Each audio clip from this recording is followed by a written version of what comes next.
if the idea that Columbus discovered America, I can't, Marcus is just going to come over and discover my house. I'm here. I live here. You know what I'm saying? That's not how it works. And so if you want to talk about indoctrination, that's been happening for a long time. The other people who are now saying that there is indoctrination happening are looking at the pushback to what was the traditional curriculum. That's pretty much what I got to say to that whole argument. Indoctrinate these nuts. How about that?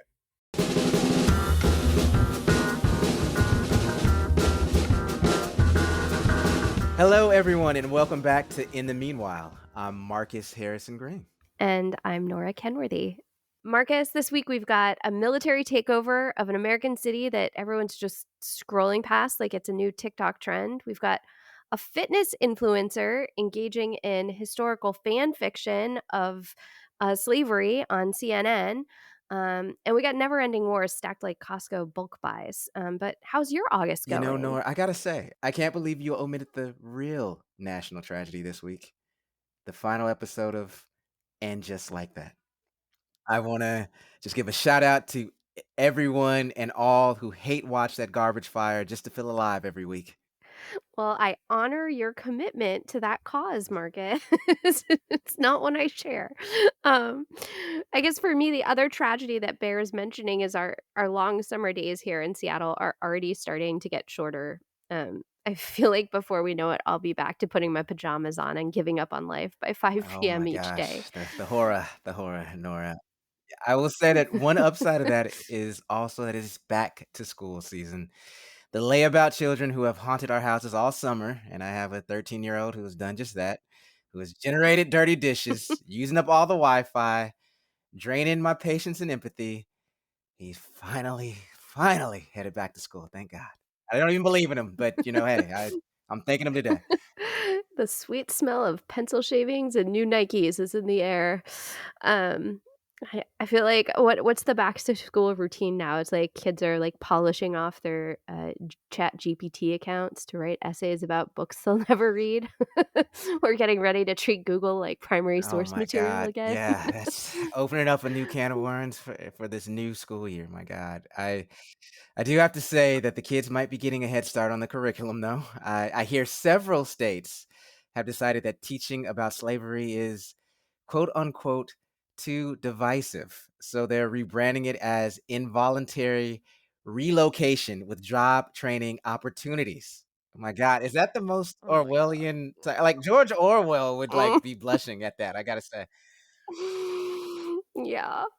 I mean, this takes the sort of like quote unquote balanced approach to science education that we've experienced for the last decade to whole new levels, right? Like, we're not just teaching about dinosaurs as God's rough drafts anymore. We're teaching about slavery as something that was like good for the economy and working populations. And can we also just mention how our new Secretary of Education's previous job experience was like running WWE? I mean, I guess now when she talks about body slamming critical thinking, we know she has the Oh technical my God, yes, she expertise for does.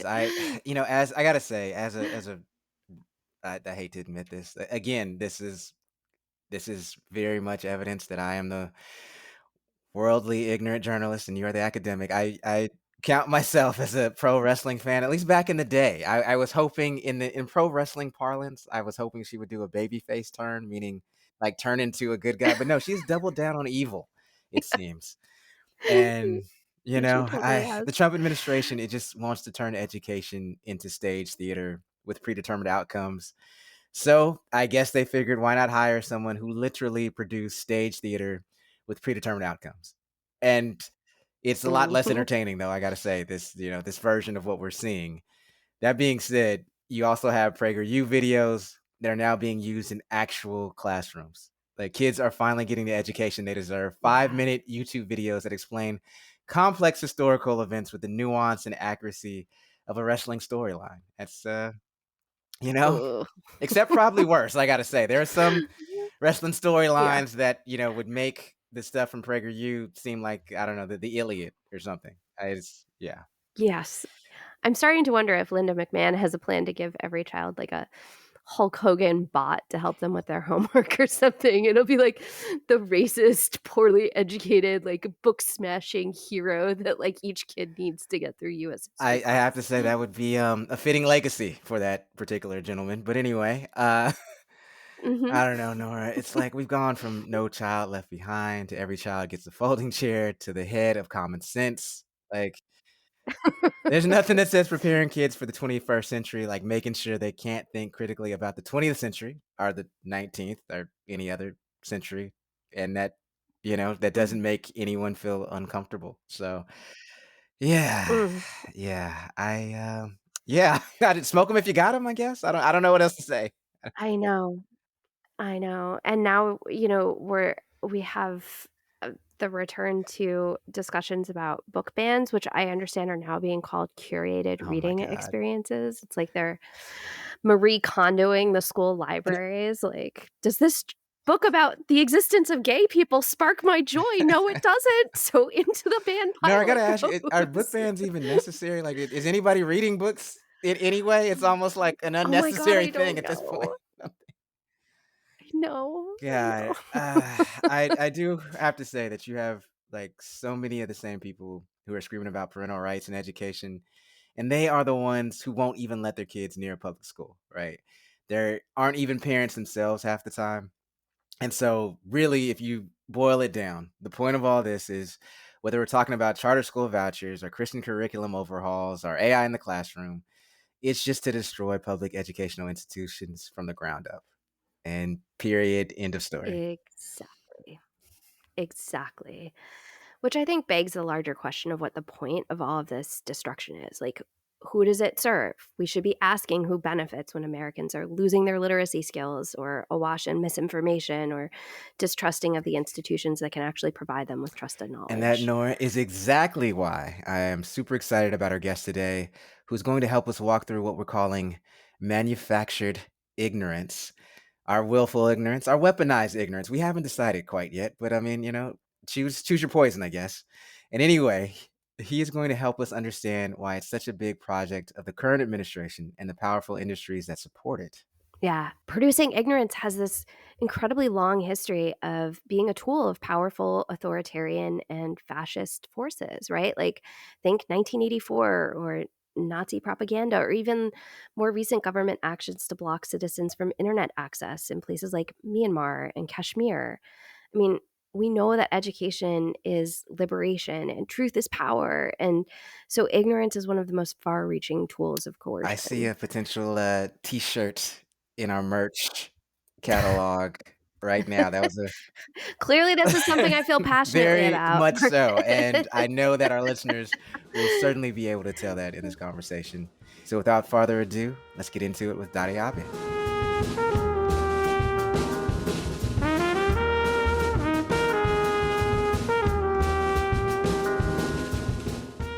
Daudi Abe is a professor, writer, and historian with a PhD in education who has spent nearly 3 decades exploring the intersections of culture, race, gender, and communication.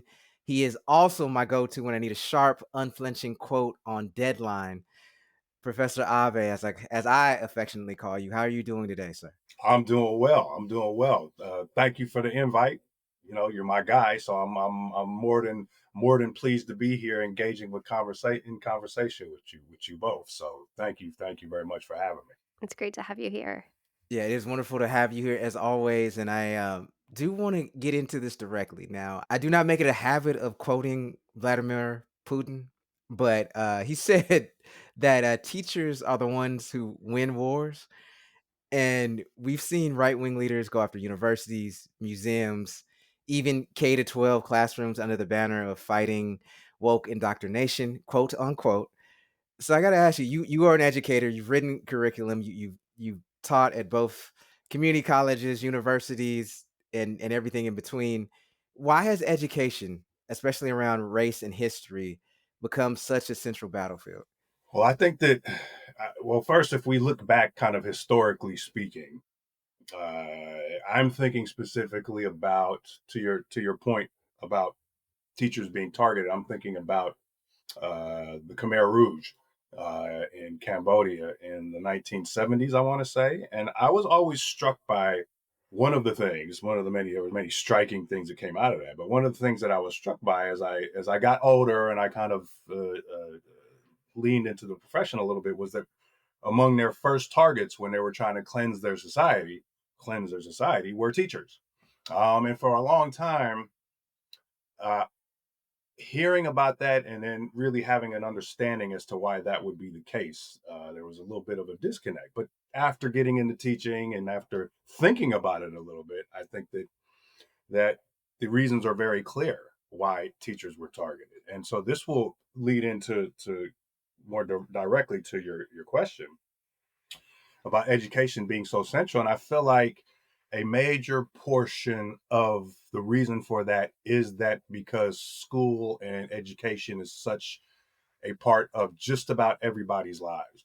Just about everybody goes to school. Certainly not everybody. There's homeschool exceptions and things like that. But the vast majority of people go to school. And not only do they go to school, but they go to school for a long time.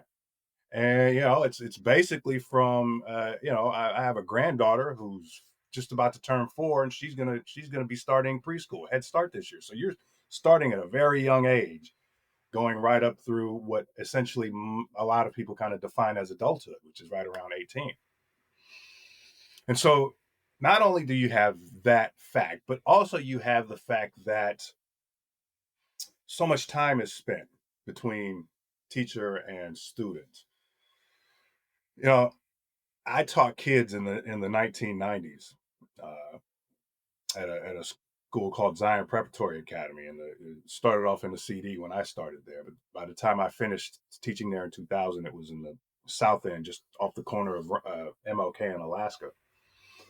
And I learned firsthand how much. I mean, you see it from the outside, but when you are firsthand spending this much time, it's a little bit different. I was teaching; it was a K-8 through school. I started teaching middle school a little bit later, so you spend a little bit less time with them than you do just the primary grades like K through 5, where you're literally in there with them all day, 5 days a week. And the amount of time that I would spend with these kids, especially if you had parents who were working and maybe who didn't get home till later on. And so the vast majority of the 5 days, the Monday through Friday, is spent with between teacher and student, the student being in school and in the classroom. And so I can definitely see how people would look at education as a kind of crucial playing field for the discussions and for the kind of tug of war that appears to be happening right now. But I think it's definitely the amount of time and ultimately the amount of influence that teachers have.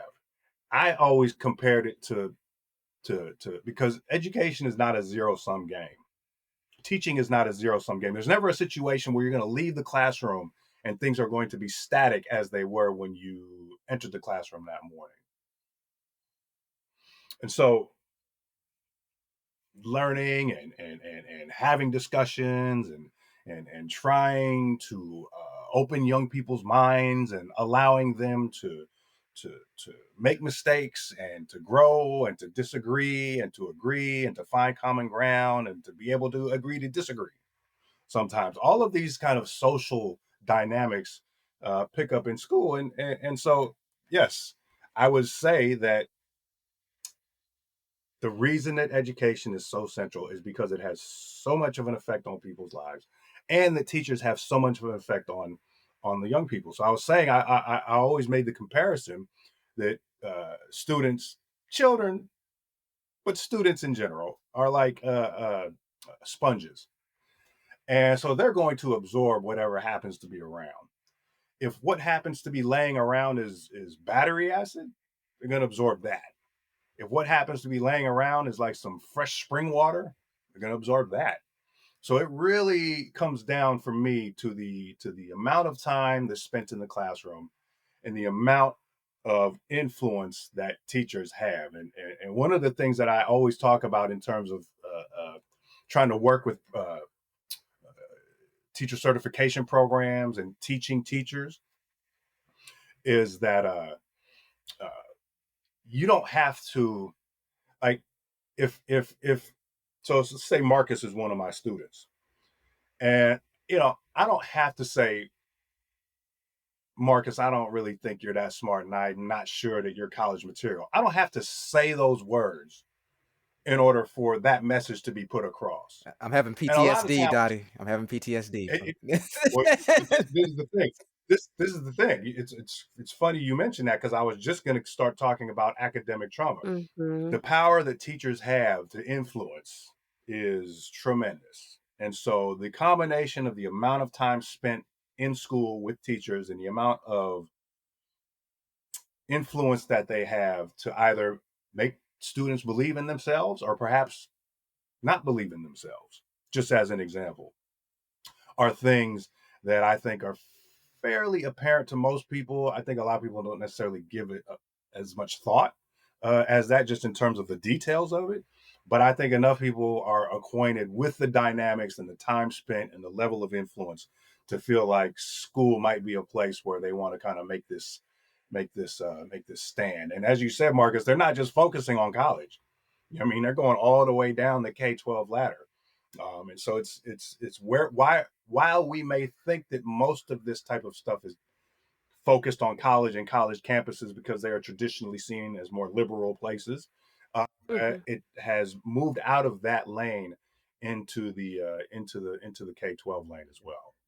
Yeah, Nora, I want to ask you. I mean, I know you're the co-host here, but you're also an educator, along with Dottie. And what are your thoughts on that? Yeah, I mean, I think he's completely correct that, for a long time in the US, I think we've undervalued the role of education in children's lives, but also the lives of building citizens.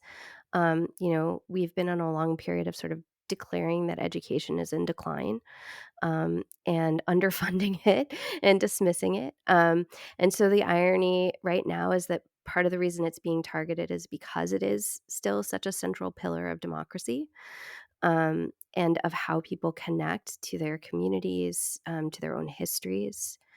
But Dr. Abe, I wanted to kind of hone in on one place where probably you and I, as educators, are both seeing things get really targeted, and that is in the area of erasing and overwriting U.S. history. So, from literally in the last week, from the Smithsonian to classrooms in Oklahoma, we've seen efforts to erase histories, particularly around slavery, indigenous genocide, civil rights struggles.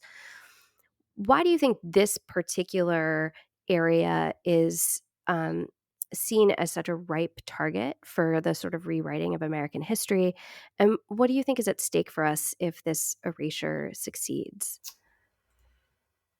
Well, I think that um,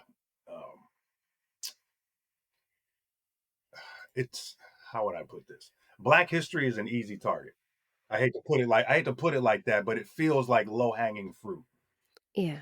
Um, I know that at every step along the way, there has been resistance to what may be viewed as Black progress. And I'm thinking specifically, well, one example might be the establishment of the Martin Luther King holiday. And the fact Mhm. that a state like Arizona was really going out of their way to try to not recognize it. Thus, you have the Public Enemy song "By the Time I Get to Arizona," which is a great anthem back when hip hop was still political, about the reaction to that. Um, but I would say historically, here's what I would say. Here's my working theory: that at each point of the three within the three branches of government, that at each point along the way, when there has been a historic moment in each of the three branches, there has been backlash. If we say, okay, in the legislative, we'll point to the abolition of slavery. In the time after the Civil War, for about a 10 or 15-year period after the Civil War, there was an incredible amount of killings, lynchings, just overall, just not great outcomes for a lot of African Americans in general, but specifically in the South. There's actually a book about this period, and it's appropriately called a festival of violence. Um, Mhm. and so you have that. If I were to say the example in the judicial branch, I think a lot of people would point to Brown versus Board of Education as the kind of seminal moment in the judicial as it relates to Black people. I would disagree with that. I would point to the O.J. Simpson trial. And the reason that I point to that was because that was at least the first high profile example of a murder case where the victim was white, the defendant was Black. There appeared, at least from one point of view, to be an overwhelming amount of evidence that pointed to the guilt of the defendant. However, you had a jury that was mostly African American, I believe, and they came back with the not guilty verdict. And I think that the exact reverse of that dynamic is something that had been happening the entire time. And I think that that's what made it really so difficult for white people to swallow. Like Mm. that one example was very difficult to swallow. Imagine you growing up with it, with examples like Mhm. that, and history, you knowing about history being littered with examples like that. And in the aftermath of that, there was a wave, especially in California, but there was a wave of anti-affirmative action voting, affirmative action that was coming up on the ballot, or items on the ballot to kill affirmative action. And there were a number of ballots that were successfully uh, voted down out. The whole affirmative action dynamic was suffering. And the ironic part of that is that affirmative action was most beneficial for white women, who were the greatest beneficiaries of that, the DEI. But I digress. So that would be the judicial. Now the executive is even more the pinnacle because the other ones that I talked about, the legislative and the judicial, are not a singular person necessarily. Here in the executive, you have this singular person who had this odd name, whose middle name was Hussein, who won two, not one, but two terms. And I think that there was well, of course, Trump was kind of sniping at him the whole time, kind of, calling out, trying to ask for the birth certificate and kind of trying to delegitimize it the entire way. So you could kind of get a sense of what could be coming if it were allowed to, once he left office, and so I feel like this pushback against Black history, civil rights, that kind of thing, is a combination of it both being low hanging fruit and also the fact that there was a two-term Black president. And you could, I suppose, make the argument that there were a lot of white people who came out of the second Obama term feeling like, and even if this is subconscious, that they weren't getting their money's worth out of their white privilege. Out of their privilege, they weren't getting their money's worth, and that's Mm. problematic because nobody, I shouldn't say nobody. Generally speaking, people are not going to give up privilege without a fight. And so, if people feel like there is because for people who have privilege, you know what I'm saying, the movement toward equity can feel like oppression. You know what I'm saying? If you're not used to giving that up, you're not used to having to share. Mhm. When all of a sudden these situations come up where that looks to be the case, some people are going to react not so great to that. So I feel like what's happening now is a result of this this historic turn in the executive branch, as well as traditionally speaking, Black people and Black history and the work of African Americans is something that is easily, not easily, has been targeted historically, and fairly consistently. I think throughout this country's history. Right. Is Mhm. that why? And I really didn't want to give this person more oxygen than she's already gotten, but recently on the Abby Phillips show on CNN, um, noted, I guess, fitness influencer Jillian Michaels, who I think is sort of trafficking now in the MAGA sphere. Um, she did a she basically, tried to she basically, tried to downplay racism and say, well, only 2% of white people, even own slaves in the US, and slavery has been around for thousands of years, and yada yada yada, right? She was doing that in defense of the striking down of, or I shouldn't say striking down, but the erasure and overwriting that has been going on with the Smithsonian exhibits. And so the fact, I mean, what do you think, the fact that it is 2025, we have somebody on CNN, like on national television, I know it's national cable television, who is allowed to say that, right, and then double down on it. And I hate to say it, she will probably be back on the Abby Phillips show, down the line, because it's a ratings draw. First of all, who the fuck thought it was a good idea to bring in a fitness person to give political commentary? Is that the bar that we're talking about now? I mean, if so, it's anybody. So basically, anybody can go on here and talk about whatever the issues of the day were. I mean, that to me, there's a bit of a shift in there where, like, and perhaps I'm just romanticizing the past, but wasn't it that you had to have some sort of credential or something where it would they would bring you on these shows and you would have some sort of pedigree or something to have these more weighty kind of political historic discussions? Maybe that was never the case. It just seems like any old body can get up on what used to be like the premier networks and just say any old thing. Now, that's I guess that's kind of an aside point, but no, this is just the idea that you want to sit up there. I mean, I don't know if intellectual dishonesty is the right word. I don't think that's right. I don't think that's the correct term.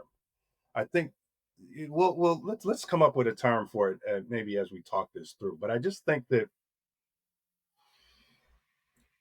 and even everything she said might have been right. That it was only a small percentage of white people who own slavery, and yes, slavery has been happening there, but that does not take away from the experience and the kind of generational scarring that occurred as a result of that, of families being broken up, of the whole thing of slaves being threatened literally with death Right. if it were found out that they could read. The You know what I generational mean? wealth, the Jim Crow laws that came from slavery, and so on and so on. You Mhm. won't read about that in the Smithsonian, by the way, at least not anymore. But Not, I was just about to say, not anymore, not anymore. But it just, to me, it just allows for,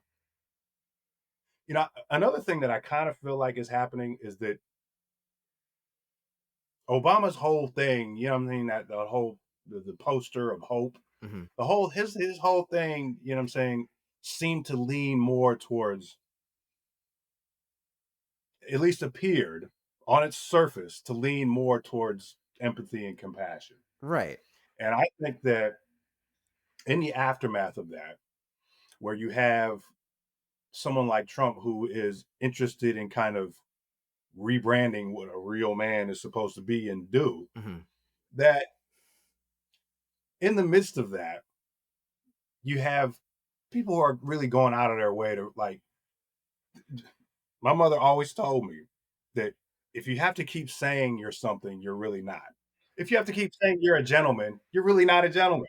Right. It's the line in Game of Thrones when I think it's uh gosh, it's Tywin Lannister, and he's talking to Joffrey Lannister, his grandson, who's the king, and and Joffrey Lannister keeps saying, I'm the king," and Tywin says, anyone who has to say that they're the king repeatedly is no true king, right? I mean, Right. yeah. I'm an alpha male. Yeah, yeah.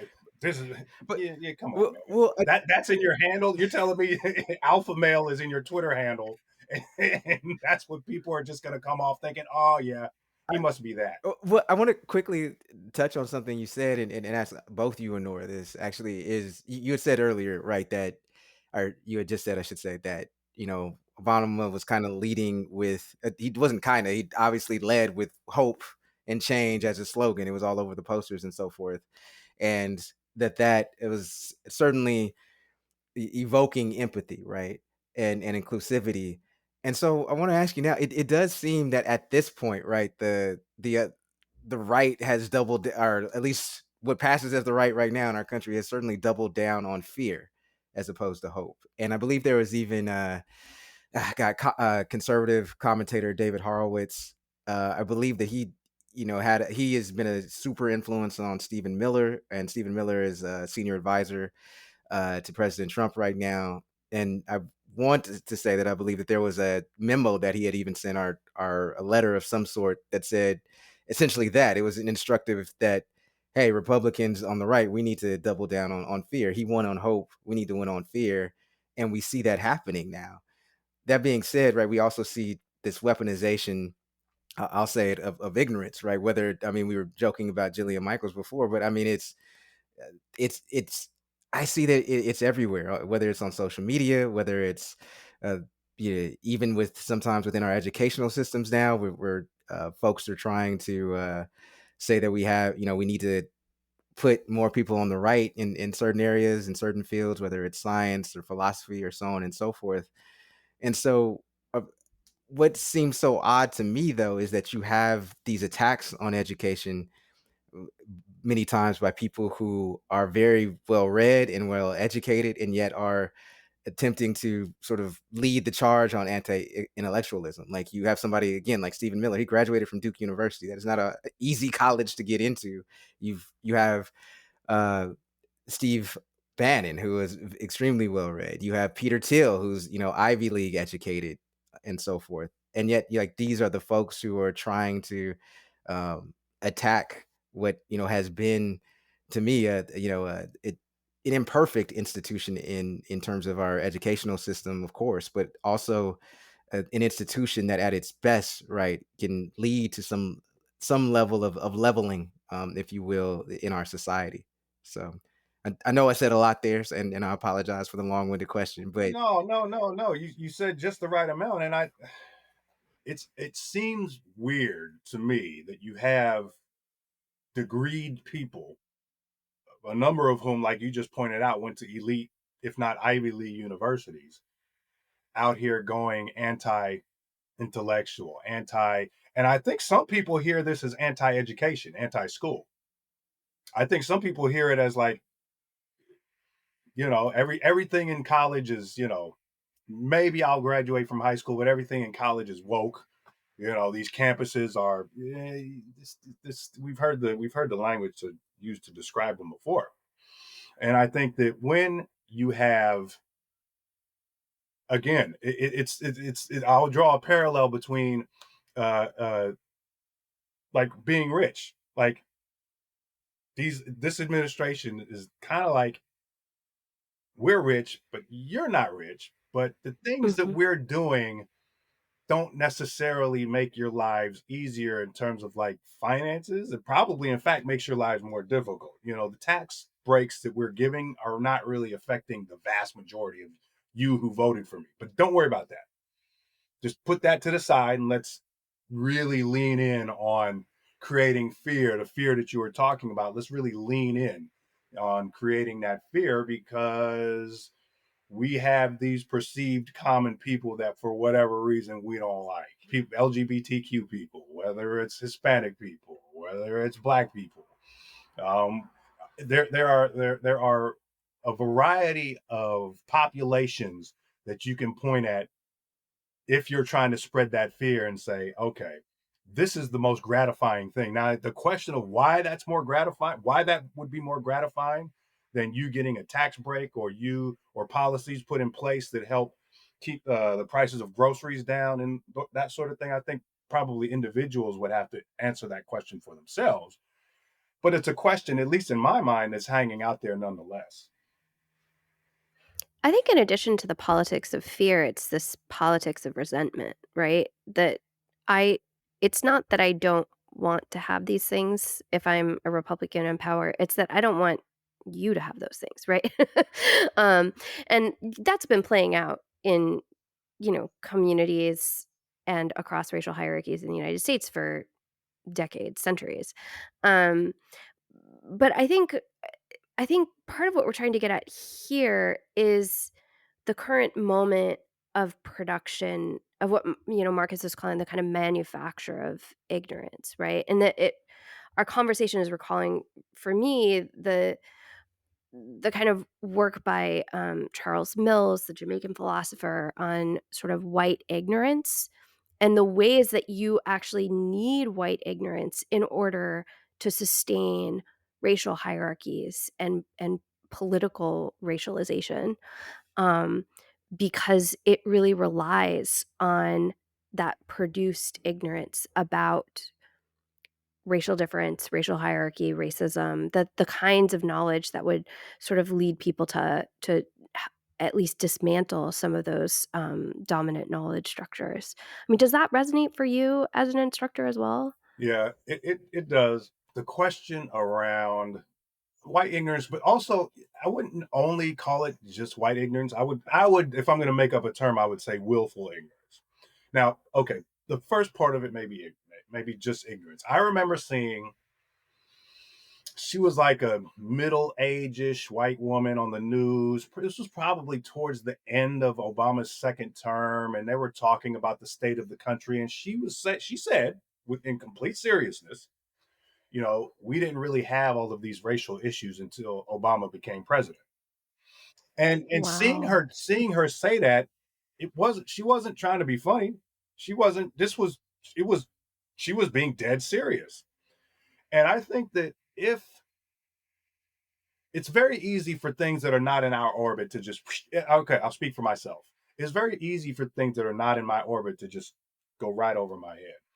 So if you've never been, even though you may be aware that there are inequities, if you've never been directly in a situation where you had to wrestle with what inequity means and what it looks like and how it shapes the lives of people, I think it's completely possible that you just never gave it thought. Here's a parallel that I'll draw. I walk the way I get my exercise, way I've gotten my exercise for a while now is walking the dogs in the morning. And I used to live in the South End, in Skyway, and I would go kind of down along Rainier. This is along Rainier after you've passed Rainier Beach on the way to Renton, and there's this green belt right by the pizza place, Deadhorse Canyon, and it's probably about a half mile where you kind of walk through, and it's there's no houses. It's a green belt. There's no street lights, no street lights. And so I remember talking to my partner one day and saying, talking about the dog walk and saying I went through that area. And she was like, I would never. And this is like, I'm leaving the house at usually like 5, 6 in the morning. So during wintertime, it's pitch black in there. It's pitch black in there. She said, I would never walk the dog through there during that hour. And I was like, well, why not? She was like, I would afraid to be attacked. I would afraid to be raped. Now, as many times as I had walked through there, the worst thing that I had ever thought was like somebody might jump out and like mug me or something. But I don't have my wallet or anything, so it wasn't really that much of a thought or a fear. But hearing that was like I'd never even that had never even entered my mind of that being a possibility. But I know rapes happen all the time. I know sexual violence happens and assault happens all the time. It's just that it wasn't a part of my daily experience enough for me to even think about that. Now, how about this? When I was doing work at the CJTC, uh, it was a woman who was in charge. She's executive director, and I was talking about this exact thing. And she was saying when she goes to parking lots, she never parks near a van because she has this fear of getting snatched up. This is a woman who has a firearm, who is trained for decades on how to defend herself. Now, if she is having those feelings about that, imagine how if you're a guy and you can't imagine that, imagine if you had this legitimate fear of this happening to you, how that would shape the way you move through the world. You know what I mean? And so I'm just making that that's a long-winded way of just saying that I do think it's possible for if something is out of your realm of experience to completely be oblivious to it. Now the question is, what do you do when that light is turned on.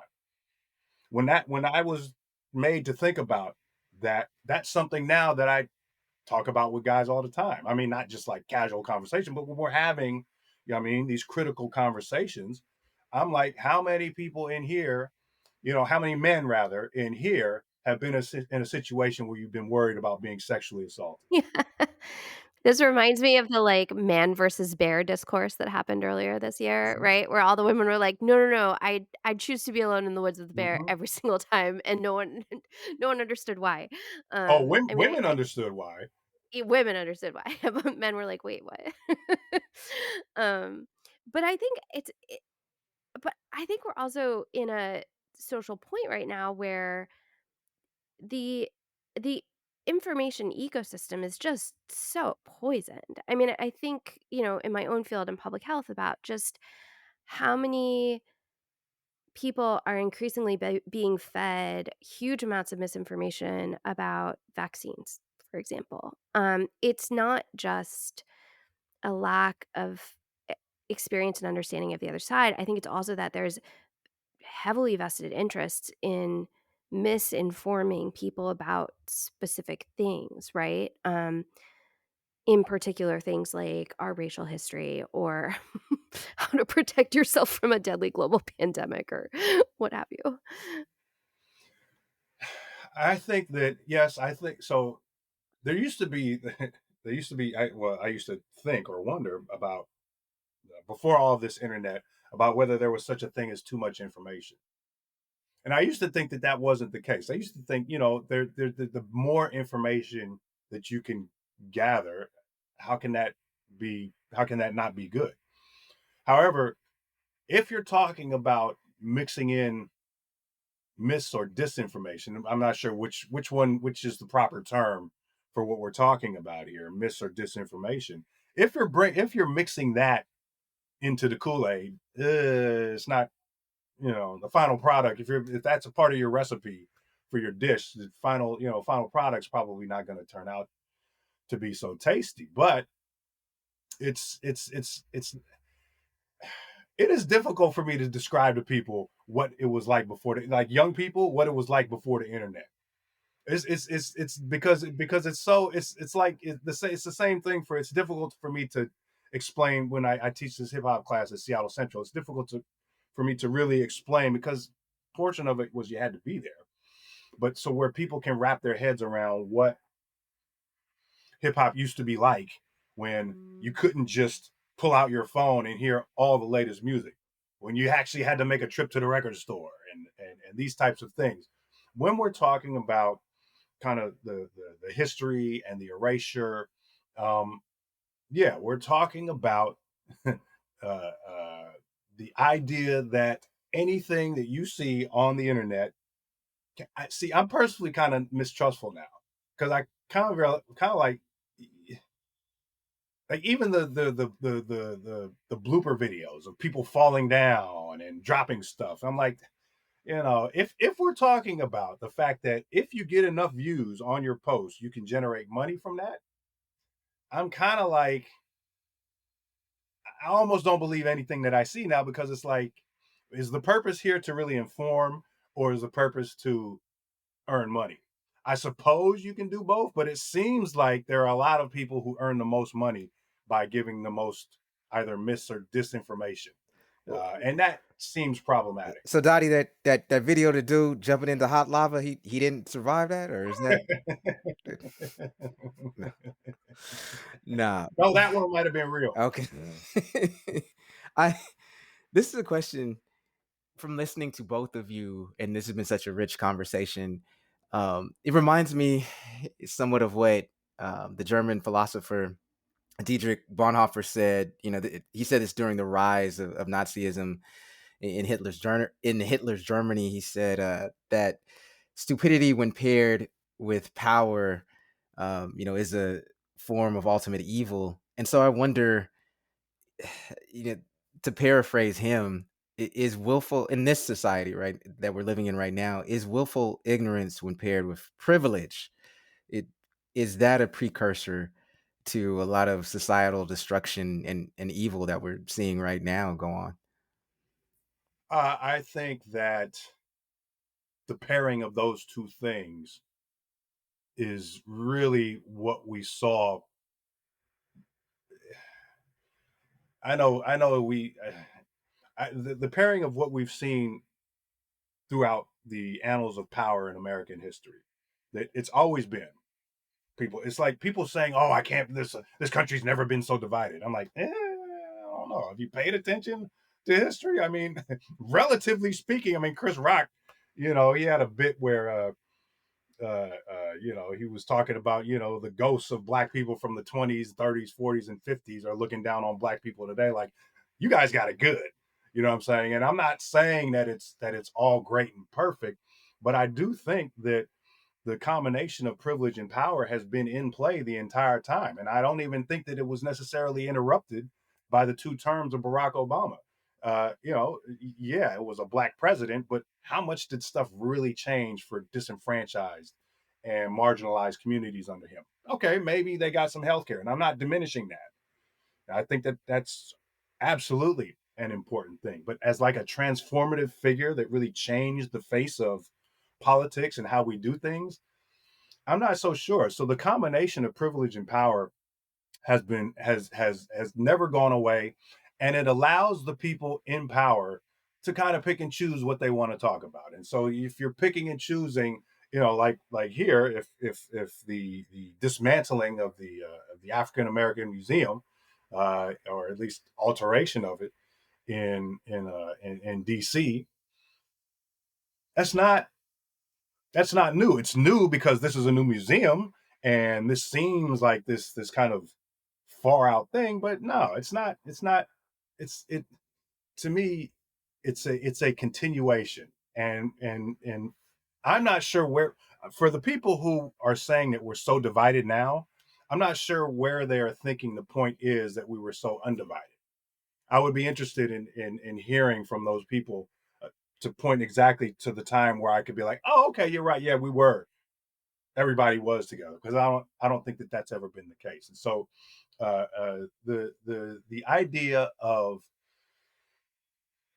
power and privilege together is just about as old as the country, and it has been a working dynamic at every point in American history. I don't think we've ever not had a time where we've been completely influenced by power and privilege. Is what we're seeing right now, is it a toxic concoction of willful ignorance and, you quite frankly, unrecognized or maybe even recognized privilege, right? That is playing out right now in terms of, what we're seeing just in terms of the regression of our society right now.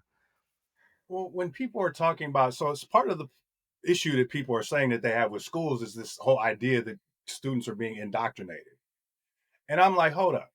You know what I'm saying? If I think back to the rhyme, Columbus sailing the blue in the ocean blue in 1492, and the fact that in my lifetime there have been history textbooks that characterize slaves singing in the fields as joyful. The fact that in my lifetime, I mean, this isn't necessarily connected to education. I'm just talking about where we are as a society. In my lifetime, it was not possible for a woman to get a credit card on her own.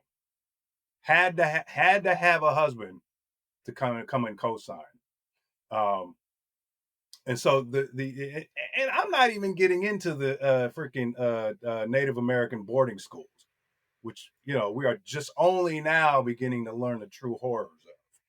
I'm not even getting into that. I'm just saying that this idea that students are being indoctrinated. When I look back and hear this stuff about that, essentially, I guess you could also say that was indoctrination. If this is erasing, if the idea that Columbus discovered America, the idea that no one else was here, okay, I can't. Marcus is just going to come over and discover my house. I'm here. I live here. You know what I'm saying? That's not how it works. And so, if you want to talk about indoctrination, that's been happening for a long time. I think that what these people, the other people who are now saying that there is indoctrination happening, are looking at the pushback to what was the traditional curriculum, and how that was taught, that the introduction of black people to North America was slavery. No, there were flat free black people living here before that. Okay, and so that's what that's pretty much what I got to say to that whole argument. Indoctrinate these nuts. How about that? This is our new I think slogan. Thank you. I um Daudi, I want to ask you, and then I'll let Nora finish this up here. But like, you do write a lot about culture. Obviously, um, we've just recently saw that President Trump, he wants to take over, or he has taken over as I want to say the head of the Kennedy Center. He is also going to host the primetime awards show at the Kennedy Center. So much, when you read about fascism, when you read about authoritarian rulers, so much of a pillar, I should say, of creeping fascism and so forth is the fact that they also want to take over culture, right? And so I wanted to ask you, I mean, with moves like that, like what does that sort of, I don't know, what does that say to you sort of about how the culture's impact on society, and that it isn't just education, that people are trying to focus on right now. It is also culture and music. And nothing against Sylvester Stallone for being one of the honorees. I like the Rocky movies myself. I like Creed a little bit better, but what, yeah, what is this what do these recent developments say to you? I think that the attempt to dictate the narrative of popular culture by politicians is something that, in my opinion, is doomed to failure. You can try, but I think that culture in general is so dynamic that from the top down, it's not going to work. This is, for me anyway, trying to control this from the top down is not the play. Again, you can try it. You're probably going to waste a lot of time and a lot of money, but cultural movements, for me, kind of come from the ground up. And so the idea of trying to start, even if you look at, maybe I'm misanalyzing it here, but even if you look at the whole MAGA movement and where that came from, that seems like it started as more or less of a ground roots thing and really just kind of swole up to become what it eventually became. And so I wouldn't put my money on that. I wouldn't. You can try just because you want to try to control everything, but this is also what happens when you have a game show host who's running thing. I mean, it's like a game show. It's a to me it's a lecture. It's a master class in privilege. Absolutely. Well, so believe it or not, we're at the end of summer break. And so educators like you and me have to get back into the classroom. And I think there's a lot of shit to wade through this year, right? I mean, teachers are caught in the crossfire between administrators and bureaucracies that are telling them to avoid, divisive concepts, um, and trying to figure out what curriculum looks like. Te- Parents who actually care what their kids learn in the classroom are trying to figure out how to navigate these curriculum that are just totally uprooted from reality at this point. So, what for you? What do you want to see as the playbook for this year as we try and continue educating in a way that feels true to ourselves and true to our histories, and that can actually kind of swim against the stream of this willful ignorance as we've been talking about it?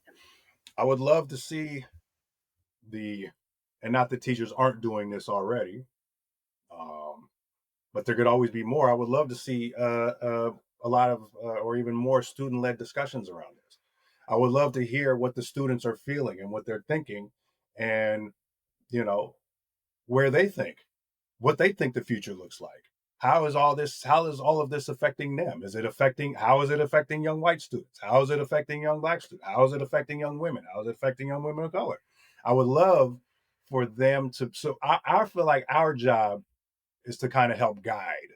You know what I mean? To moderate. If this is a discussion, if this is a panel discussion, or however you want to term it, it's our discussion to kind of guide and keep it on the rail and try not to. It's difficult. It is impossible for us to completely strip ourselves of our biases, no matter what we do. But I think as long as you are willing to admit that you have biases and do our best to mitigate them, that makes us a more effective moderator in trying to allow students to guide the discussion and giving them guidance without even unintentionally making up their minds for them, and asking open-ended questions, asking them to ask open-ended questions. um, and I think, I think that I think politicians don't really cater to schools or education necessarily because kids don't vote. And I think that we as adults quite often dismiss or don't even take into account where children are at, where they're coming from, what they're feeling, especially in a time like this. And not only children. I also this is for higher ed, just for people in general, but for the purposes of this question in this discussion in education. I think that uh, letting having a place where students. So this is what I would do when I teach classes, and lately they've been kind of the hybrid thing. So we would meet like once a week or so over Zoom, and I take like 5-10 minutes at the beginning of every class to just check in. This doesn't have to have anything to do with school or anything class related.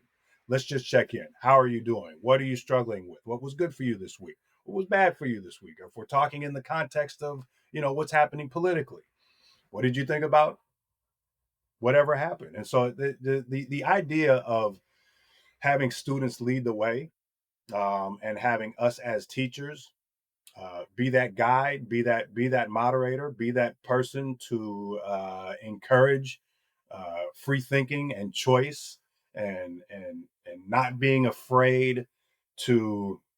Uh, I'm trying to think about how to phrase this, but not be afraid to make yourself vulnerable. I know that's a big no nowadays with the attitudes that appear to be prevalent. But making ourselves vulnerable as teachers is the way to lead and encouraging to help students make themselves vulnerable as well. And I think that one of the biggest things when it comes to education is, what I'm saying, authentic relationships. And the way that you build authentic relationships is by sharing. And if we share, making ourselves vulnerable, that sets the example for students to follow. And once that happens and we start sharing our stories, our vulnerabilities, our strengths, our challenges, uh, I feel like that will go a long way in a promoting these authentic relationships between teachers and students, but also b allowing us to talk through some of these difficult issues. Thank you. I can't think of a better place to end it, than there. We really appreciate your time. Well, I appreciate y'all. This was a nice, stimulating conversation. Pleasure to have you, and it's definitely always a pleasure, Dottie. So thank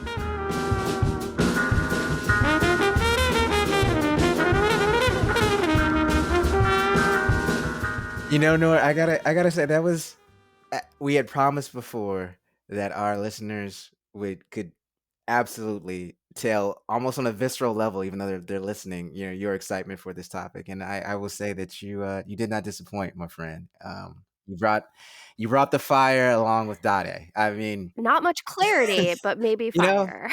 sometimes we just got, we just need to get it out there, right? We just need to vent Yeah, a little bit, and that's not a bad thing. That is not unhealthy, is what I have learned. I got to say, I yeah. was laughing when he brought up about his experience with walking through that place, Deadhorse Canyon, and he was contrasting it with his wife, and I can see it in your face when as he's telling the story, you're like, yes, America has definitely been running on chauvinistic ignorance in 1776 there. Yeah. Chauvinistic Yeah. ignorance, racial ignorance, we've got, like, many forms Yeah. to contend If with. only if only we, folks would wake up in so many different ways. And Yeah. I hope that they do. And so that being said, it was such a pleasure to like just see the two of you, both educators, just sort of ping-ponging back and forth on this topic there. Yeah, and I think somewhat like our toxic empathy episode, this idea of willful ignorance is probably gonna be a recurring theme of our conversations in the year to come. It just seems like it's not really going anywhere and probably gonna get a lot So we're not going to worse. fix it in a week, is what you're saying. Okay, well, buckle in. Unfortunately, no. Do you wanna turn over to our 8 I ounces of joy definitely now? I need 8 ounces of Wait, something. I no. don't know if it's joy. Uh, you wanna go first, Nora? Sure. Well, so I spent the last week with some family, including a family member who's in the end stages of a neurodegenerative disease. So not really off to the best start for my 8 ounces of joy, but I'm getting there. Um, but this family member has been in a really prolonged decline for a long time. And, like anyone who's had someone who's dealt with, dementia or one of these illnesses just knows it's a brutal, prolonged decline. It's these diseases are cruel and how they take stuff from families and how you have to kind of constantly adapt and readjust expectations. And so we were just trying to brace ourselves for what this visit was gonna be. It was a visit to take care of some stuff and to be with family, but we knew it wasn't gonna be necessarily the most uplifting. Um, but the visit was actually not what we expected, but in a surprisingly good way. This person opened up and had these, like, beautiful moments of clarity and humor and connection with all of us. He was, like, waking up late at night and, like, wanting to chat about things and, the things that mattered to him, in his somewhat kind of nonsensical way, and what kind of emerged in those conversations about what mattered to him most of all seemed to be knowing that, like, his people, his family would be okay without him, and that the family would kind of continue to be okay. It was this, like, really beautiful window into what was kind of still there for him, this irreverence, this love, this childlike sense of joy, and this deep care for his family, and it was just this, like, unexpected gift of time, with a person that I wasn't sure I would see in that way again, and it just made me really cherish the time we have and the moments we have, and make me deeply appreciative for what those are when they come along. I gotta say that I'm really wishing that I would've gone first because it's gonna be hard to top that. I'm No. sorry. That is so I beautiful. wasn't sure if I was gonna share that one because it's so personal, but it was very Yeah. moving, it was No, very absolutely. important. Yeah. I So I'm so glad that you had that time, you know, particularly that it was unexpected. That being said, moving into mine quickly, which is not at all that potent emotionally, but it is something that I do want to share. This actually happened a couple of weeks ago, and I wrote about it for the South Seattle Emerald. But there is a restaurant named Homer in the Beacon Hill area of Seattle, and it unfortunately they experienced an electrical fire in May, and it tore a hole through the roof and caused them to shut down for a couple months, and they needed to do some pretty significant repairs there. And so for those 2 months, easily could have had the staff on uh, uh, go on unemployment or tell them to find a new job, and maybe there'll be one here or not, particularly in the restaurant industry where the margins are very small, as it is. And instead they did something, I'll say, humane and what should be normalized, and that was they paid their full staff, the entire time, their whole entire their full salary for that entire time, which is wow. something that is very uncommon in that industry, particularly, when a restaurant is, in a precarious place where it may or may not, reopen. And yet they did that. And essentially what they ended up doing was giving a 2-month sabbatical, to their employees Mm, who otherwise would probably never have had one, particularly in the restaurant industry. And so yeah. their employees got to just enjoy the Seattle summer, for the 2 months where we actually don't have rain, and you just hang out with family and community, and just really feel a part of the city, and also afford to still continue to live here, in the sense that they're able to pay rent. And so I just thought that was such an amazing moment of care, and truly putting people above profit, even in this capitalistic system that we have. And I will say, it's just stories like that, right? Where we have this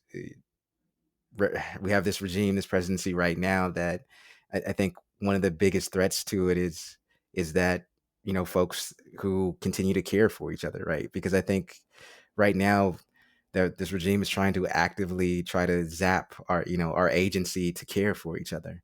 And I think the more we can have Mhm. moments like this where e- folks elect and to care for each other and to deploy empathy, the closer we get to turning the tide of what we have right now. So shout out to Homer. um, I'm not gonna lie, it I is love slight, it that. is a little pricey, but it is obviously, it's worth, it is in more ways than one. It is worth the price that you pay to go to that restaurant. So shout out to them. What a cool story of someone doing something that seems impossible and doing it anyways, making it possible. Absolutely. Well, it's been another week in the land of the free and the home of the increasingly confused, where we're speed running the collapse of the Enlightenment, um, and also still somehow arguing about whether reading books to children constitutes grooming. So, despite our public education system's best efforts to make critical thinking as extinct as cursive handwriting, we're really glad you chose to spend some time in your week thinking with Yes, us. absolutely. And a huge thanks, as always, to our brilliant producer, Jessica Partnow, who manages to edit our ramblings into something coherent, and to Aham Aluo for the music that makes our weekly descent into madness feel almost symphonic. You can find In the Meanwhile wherever you get your podcast, or follow us on YouTube, Instagram, and Blue Sky, fuck X, where we continue our commitment to being informed pessimists in a world of ignorant optimists. If you want to throw us some support, financial or moral, you can head over to inthemeanwhilepodcast.com to subscribe or donate.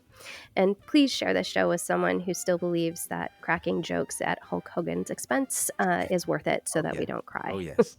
A reminder that new episodes drop every Friday. And until then, we'll see you in the meanwhile.